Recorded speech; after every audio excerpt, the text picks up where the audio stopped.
આજે કેવડા ત્રીજ છે, તો કેવડા ત્રીજના વ્રતમાં રેતીનું શિવલિંગ બનાવવાનું હોય છે અને એનો આખો પરિવાર બનાવવાનો હોય છે. તો મેં રેતીનું શિવલિંગ બનાવ્યું છે અને ગણપતિજી, કાર્તિકેયજી, ઓખાજી, નંદીજી, કૌરવ મહારાજ, શિવજીની પુત્રી, અશોક સુંદરી, ભૂતગણ બધાના જ રેતીથી બનાવ્યા છે મેં. અને કેવડા ત્રીજનું વ્રત કર્યું છે આજે.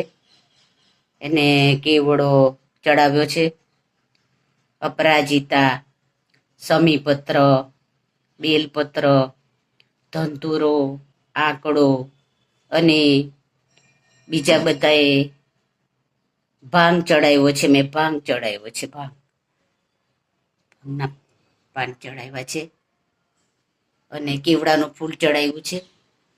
કેવડાનું ફૂલ છે, આ કેવડાનું ફૂલ છે. કેવડા સાથે, કેવડાના પાન સાથે કેવડાનું ફૂલ છે અને ફૂલો અને ઘણા બધા જાતના ઝાડના પાન ચડાવ્યા છે.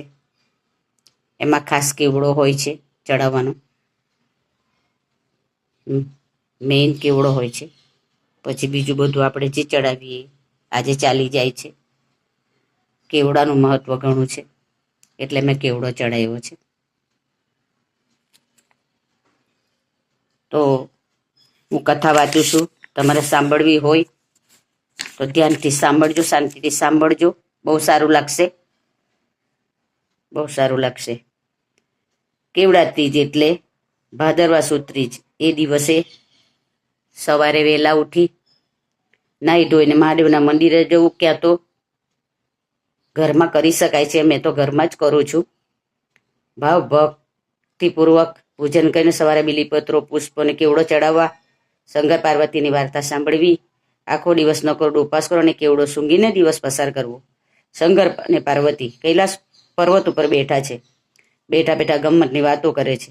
એમાં વાટથી વાત નીકળી એટલે પાર્વતીજીએ કહ્યું, હે નાથ, મેં તમને પરણવા માટે ઘણા વ્રતો કર્યા, એમાં કયા વ્રતના પ્રભાવથી હું આપના જેવા સમર્થ સ્વામીને પામી?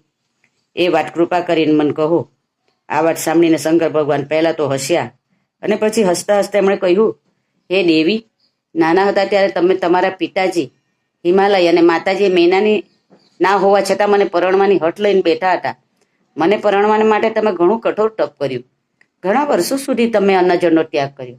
12 વર્ષ સુધી તો તમે ઊંધા મસ્તકે લટકતા રહ્યા.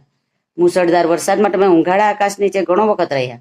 ઘણો વખત તો માત્ર પાંદડા ખાઈને વિતાવ્યું. ઢોમઢકતો ઉનાળાનો તાપ અને શિયાળાની કડકડતી ઠંડી પણ તમે સહન કરી. આપની વાત સાચી છે નાથ. હવે એક વખત તમારા પિતાજી તમારા લગ્નની ચિંતા કરતા બેઠા હતા ત્યારે નારદજીએ ત્યાં આગળ આવી ચડ્યા. નારદજીએ તમારા લગ્ન વિષ્ણુ ભગવાન સાથે કરવાની વાત તમારા પિતાને કરી. આથી તમને ખૂબ દુઃખ થયું અને તમારી સખી પાસે જઈને તમે ખૂબ રડવા લાગ્યા. બરાબર છે. હવે તમારી સખી વચ્ચે જે વાર્તાલાપ થયો અને તમે ઘરથી ભાગી ઘોર જંગલમાં જઈ ચડ્યા તે બધું યાદ કરો. હે મારી પ્રિય સખી, તું તો જાણે છે કે હું શંકર ભગવાનને શુદ્ધ મનથી વરી ચૂકી છું.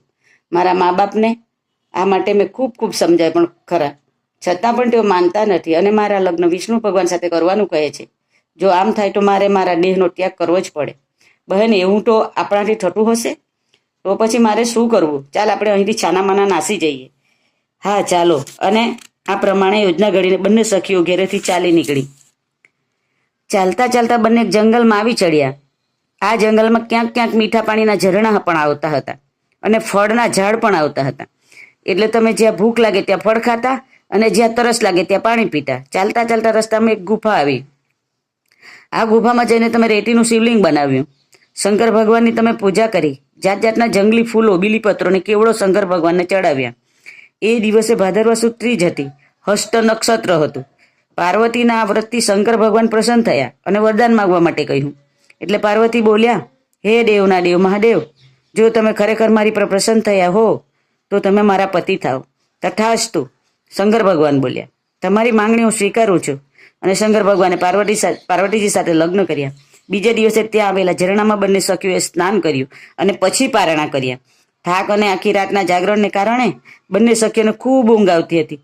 આથી એક ઝાડ નીચે ઘસઘસાટ ઊંઘી ગયા. બીજી બાજુ પાર્વતીજીના પિતા એમને શોધવા નીકળ્યા હતા. એટલે તેઓ શોધતા શોધતા આ જંગલમાં આવી ચડ્યા. આવીને જોયું તો ઝાડ નીચે સખી સાથે પાર્વતી સૂતી છે.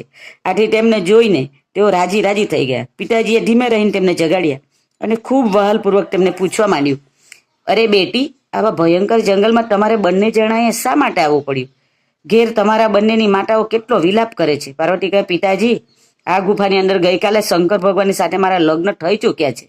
જો તમને તેમની સાથેનું મારું લગ્ન માન્ય નહીં રાખો તો હું પ્રાણ ત્યજી દઈશ. અને પાર્વતીજીના વ્રતના પ્રભાવને કારણે પાર્વતીજીના પિતાજી હિમાલયે પાર્વતીજીની આ વાત સ્વીકારી લીધી. પછી બંને સખીઓને ઘેર લઈ ગયા. પછી હિમાલયે શંકર ભગવાનને જાન જોડીને પાર્વતીજીને પરણવા આવવા માટે કંકોત્રી લખી મોકલી. શંકર ભગવાને હિમાલય